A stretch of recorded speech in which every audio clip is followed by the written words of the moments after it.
So here's the front clip off. For the factory bumper, it's 4 bolts on each side for the bracket to come off the frame. It's really self-explanatory how to pop that part off. It's usually easier to pop the grill shell off first, so then you can get to the bumper brackets from the top. You don't even got to crawl into the truck. So you can see how I mounted the two together. On this, the factory grill surround already has holes below the headlight, and that's where those plastic trims with the Christmas trees popped into. So you reuse those holes and just put 1/4-20 fasteners to bolt the grill shell to the bumper cover. The center area doesn't have any holes in it, so you need to pop a few with the drill. It's a piece of cake to do. I have 3 in here. I'd recommend doing twice that much just to help stiffen up the top so you don't get any waviness. The more you have across here, the straighter the bumper will look. And on the other side, 4 more back where the factory holes were from the plastic panel with the push pins. The valance, you can see, it uses factory valance hardware because the valance itself has the nut clips in it. So the factory hardware gets reused inside the bumper cover to bolt up to the valance. Flip this down so you can see better. The fog light brackets, I don't have mine on in here, but I'll show you once I separate these 3 pieces that the indentations for the factory brackets are still in Joe's bumper cover.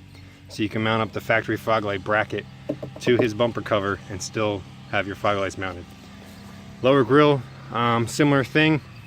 The notches are in here for your front license plate holder if you run one, because it's part of the valance.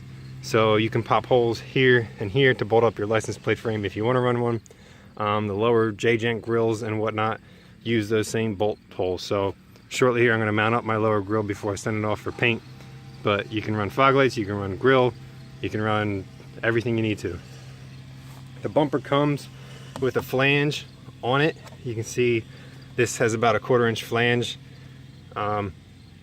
Mine's a little different than the production run. The production run, Joe left a bigger flange on them, so you can use the factory bumper mounts if you want. Now the factory bumper folds inwards, where this one folds outwards, just to be able to make it a one-piece mold. So you could bolt aluminum across here and here to bolt your factory bumper mount to, if you wanted to bolt just the bumper cover and lower valance to your truck and not bolt it to the grill shell. But the grill shell method is the easiest way to do it. When you need the wrench in your truck, you see the whole front clip comes off. It's a piece of cake, and it's stronger this way since the grill shell is also supporting the bumper. You can see the quick latch mounts in the bottom side with it flipped over. Here's the 2 clips on the back of the grill shell that I was talking about that pop the lower part off. When you reach around there, you can squeeze them to pop them out of the hole, and they come right off. That's pretty much it.